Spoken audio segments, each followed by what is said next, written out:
यो हाम्रो शरीर एकदमै अमूल्य छ है। अब यो जुन जीवन पाएको छौँ एकदमै अमूल्य छ र यो जुन समय, यो जुन हाम्रो अहिले यतिखेर हामी बिताइरहेको पल छ, समयहरू छ, एकदमै यस्तो समय हामीले बिताइरहेको छौँ जुन चाहिँ समय हामीले एकपल्ट यसलाई फेरि हामी बिताएर बितिसकेपछि त्यसलाई फेरि हामी फर्काएर कहिले पनि पाउँदैनौँ। सबैले जानेकै नै कुरो हो। हामीले विचार नै हामी गर्न सकिन्छ। हामीले जुन पहिला हामी बाल्यकालमा पहिला हामीले बिताएको समयहरूलाई फेरि हामी त्यसलाई फर्काएर लिउँ भन्दा फेरि फर्काएर लिन्छु भन्दा हामी फेरि फर्काएर त्यो समयलाई हामी पाउँछौँ र पाउँदैनौँ नि। त्यो समय बितिसक्यो, त्यसलाई हामी केवल याद मात्रै हामी गर्न सकिन्छ। त्यही पनि त्यो याद पनि बिस्तारै बिस्तारै के हो, समयहरू पनि के हुन्छ भन्दा त्यो याद पनि धुँधला हो जान्छ। बिस्तारै बिस्तारै समयको साथमा हरेक चिजहरू नै बिर्सिँदै बिर्सिँदै गइहाल्छ। भनेपछि हेर्नुहोस्, हाम्रो यो जुन समय छ, हाम्रो जुन यो समयको साथसाथै जुन हाम्रो अमूल्य शरीर छ, यो एकदमै ईश्वरको कृपाले पाइएको हाम्रो यो शरीर हो। यो शरीर हुँदै नै हामीले गर्नुपर्ने कतिपय कर्महरू हामी गर्नुपर्छ र संसारिक कर्म त हामी गरि नै राखिन्छ। जबसम्म हामी छौँ तबसम्म हामी गरि नै राख्छौँ र संसारिक कर्म सँगसँगै हामीले गर्नुपर्ने एकदमै जरुरी चिज चाहिँ के हो भन्दाखेरि हामीले अध्यात्मलाई जान्नु जरुरी छ। अहिलेको दिनमा अध्यात्मलाई हामीले कुन दृष्टिकोणले हेरिरहेका छौँ त समाजमा? अहिलेको दिनमा हामीले अध्यात्मलाई पूजापाठ गर्नु, दियो बाती अगरबत्तीहरू जलाउनु र एउटा भगवान्प्रति आस्था राख्नुलाई मात्रै हामीले कतिपयले हामीले अध्यात्म जानेको छौँ। व्रत राख्नुलाई, तीर्थ जानुलाई होइन हामीले अध्यात्म हो भनेर ठानेको छौँ। तर वास्तवमा त्यो एउटा बाहिर हो, हामीले गर्नुपर्ने पुण्य कार्य हो। त्यो सँगसँगै हामीले गर्नुपर्ने के हो भन्दाखेरि अध्यात्मले हामीलाई के इङ्गित गर्छ भन्दाखेरि आत्माको अध्ययन नै वास्तवमा अध्यात्म हो। अध्यात्म भनेकोलाई हामीले धेरै लामो शब्दमा पनि त्यसलाई बुझाउनु पर्दैन। साधु सन्तहरूले जसले अध्यात्मलाई जानेको छ, जसले वास्तवमा यो आत्माको अध्ययन गरेको छ, उहाँहरूले भन्नुभएको छ कि अध्यात्म, आत्मालाई अध्ययन गर्नु नै अध्यात्म। र यो जुन हाम्रो प्राण शक्ति छ, यो जुन हामीलाई चलाइरहेको जुन सत्ता छ, त्यसलाई जान्नु नै, मान्नु होइन, जान्नु नै अध्यात्म हो। हेर्नुहोस्, अलिकति विश्लेषण, अलिकति चर्चा गरेर हेरौँ। हाम्रो जुन पञ्चभौतिकले बनेको शरीर एकदम पञ्चभौतिकमै मिल्छ। यो पञ्चभौतिकलाई चलाइरहने के छ होला?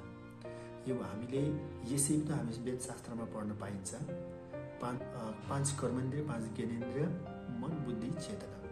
हामीले जान्नु पाउँदाखेरि त्यति चिज छ हाम्रो शरीरमा। र हेर्नुहोस्, यो जुन कर्मेन्द्रिय त हामीलाई थाहै छ, हामी कर्म गर्नुपर्छ, यो कर्मेन्द्रिय।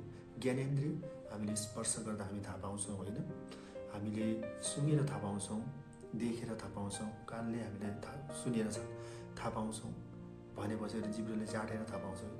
यस्तै ज्ञानेन्द्रिय प्लस कर्मेन्द्रिय र सँगसँगै हाम्रो यो मन छ। त्यसको माथि जुन मन, यो मन चाहिँ भन्नु पऱ्यो भने त्यो पाँच कर्मेन्द्रिय, पाँच ज्ञानेन्द्रियको राजा, र त्यो मनले चाहिँ यो इन्द्रियहरूलाई खटाउने हो। कस्तो प्रकारले भन्दा ऊ चाहिँ राजा जस्तो राजाको गादीमा बसेर कर्मेन्द्रियलाई होइन, कर्मेन्द्रिय ज्ञानेन्द्रियलाई पहिला देख्ने हो, देखेपछि हातलाई अड्याउने कर्मेन्द्रियलाई जातीय त्यो गर्नु पऱ्यो।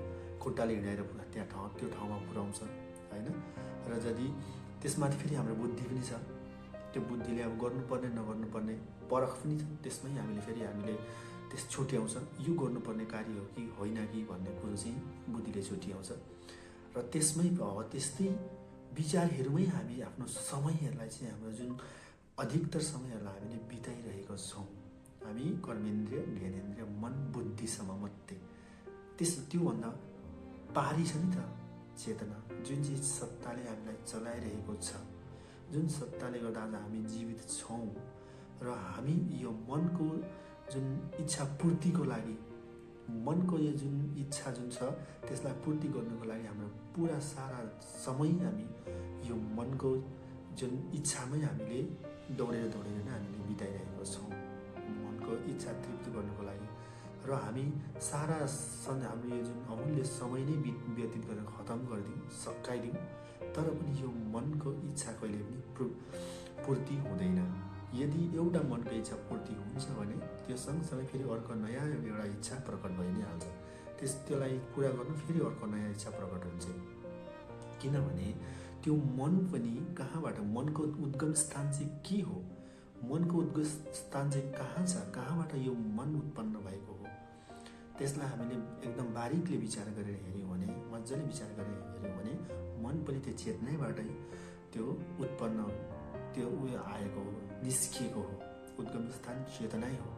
तर हामीले नजानेको कारणले गर्दाखेरि के हो भन्दाखेरि हामी बाहिर संसारमा त्यो मनको इच्छा, जुन इन्फिनिटी इच्छासम्म अनन्तलाई प्राप्ति गर्नु खोजिरहेको छ।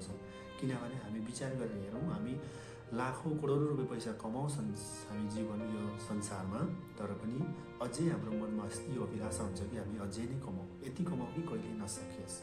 किनभने मनले इन्फिनिटी खोजिरहेको छ। त सबैको जीवनमा हामी सुख, शान्ति, आनन्द हामीलाई चाहिन्छ र मनले सुख, शान्ति, आनन्द पनि खोजिरहेको छ।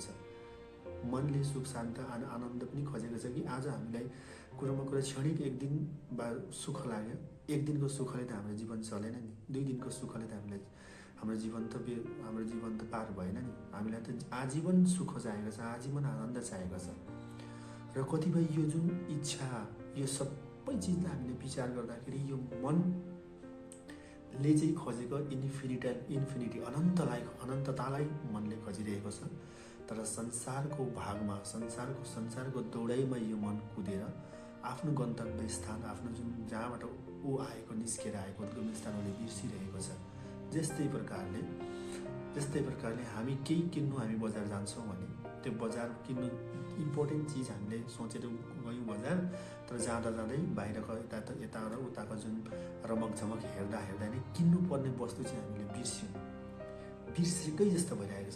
र यस्तो भएको छ कि हामीले जुन गएको जुन गोरेटो जुन बाटो छ त्यो पनि बिर्सेको छ।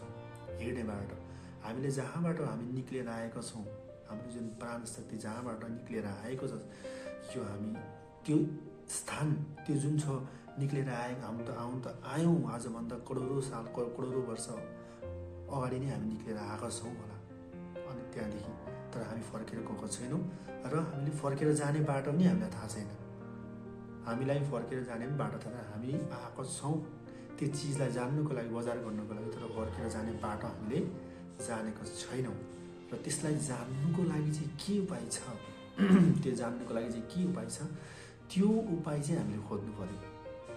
र यो विचार गर्नुहोस्। र यो मनले हामीलाई त्यही नै इङ्गित दिन्छ कि उसले इन्फिनिटीलाई खोजिरहेको छ, अनन्ततालाई खोजिरहेको छ। र मनले अनन्ततालाई जब प्राप्ति गर्छ, जब मनले आफ्नो आफ्नो जुन जहाँबाट ऊ निक्लेर आएको छ त्यो ठाउँमा पुग्ने जब उसले एड्रेस पाउँछ, उसले ठेगाना पाउँछ, उसले जुन त्यो हिँड्ने बाटो जुन गोरेटो जब उसले पाउँछ भने उसले अनन्ततालाई प्राप्ति गर्न सक्छ, इन्फिनिटीलाई प्राप्ति गर्न सक्छ। तर यो बाहिरिक संसारमा होइन। जब ऊ मन जहाँबाट निक्लेर आए त्यो चेतनाको जब उसले ध्यान गर्छ, जब चेतनामा जब ऊ त्यहाँ गएर लीन भइजान्छ, भन्छ कि मर्ज भइहाल्नु, त्यहाँ गएर ऊ के अरे चेतनामै भइहाल्नु। जब मन चेतनामै भइहाल्छ तब उसले आफ्नो गन्तव्य स्थानमा प्राप्ति गर्छ। र यो मनको विषयमा चर्चा गर्दा धेरै नै लामो हुन्छ, एकदमै लामो प्रसङ्ग छ। हामीले यसलाई 5-10 मिनटमा चर्चा गर्नु नसक्ने जुन हुन्छ, जति नै भने पनि यसलाई हामीले अनेकौँ दृष्टान्त दिएर, अनेकौँ उदाहरण दिएर हामीले यसलाई बुझाउन सकिन्छ। र यसको चर्चा छोटो चर्चामा सकिँदैन, धेरै लामो चर्चा हुन्छ। र यस्तै प्रसङ्ग फेरि म यहाँहरू समक्ष ल्याउने छु। र धेरै लामो हुँदा पनि तपाईँहरू बरु अल्छी वा बोर हुनुहुन्छ होला। र यसलाई म धेरै लामो तान्नु चाहदिनँ। र जुन एसेन्स छ, जुन सत्ताले गर्दा हामी जिउँदछौँ, जीवित छौँ, त्यसको त कुनै बखान नै छैन। त्यसलाई त हामी कुनै शब्दले बखान नै गर्न सकिँदैन। हामीले जान्नुपर्ने, बुझ्नुपर्ने त यो मनलाई नै हो। मन के जिते जित है, मन के हारे हार भन्छ नि, यो मनलाई नै जित्नुपर्ने हामी जीवनमा चाहिँ। यो मनलाई जित्नु नै हामी आएको हौँ। जब हामी मनलाई जित्नु सक्छौँ भने तब हामी आफ्नो स्वरूपलाई हामी चिन्नु सक्छौँ। अहिले जुन स्वरूप तपाईँहरूले मलाई देखिरहनु भएको छ, यो स्वरूपलाई होइन, आफ्नो वास्तविक स्वरूपलाई हामी चिन्नु सक्छौँ जब हामीलाई बिस्तारै मनलाई बुझ्यौँ भने। र यहाँहरू समक्ष यो भिडियोलाई म धेरै लामो नतन्काउँदै यही नै समापन गर्न चाहे र आउँदै दिनहरूमा फेरि यो यहाँहरू समक्ष यस्तै चर्चा ल्याउनेछु भन्दै यहाँदेखि ओझेल भए। धन्यवाद। सादर जय श्री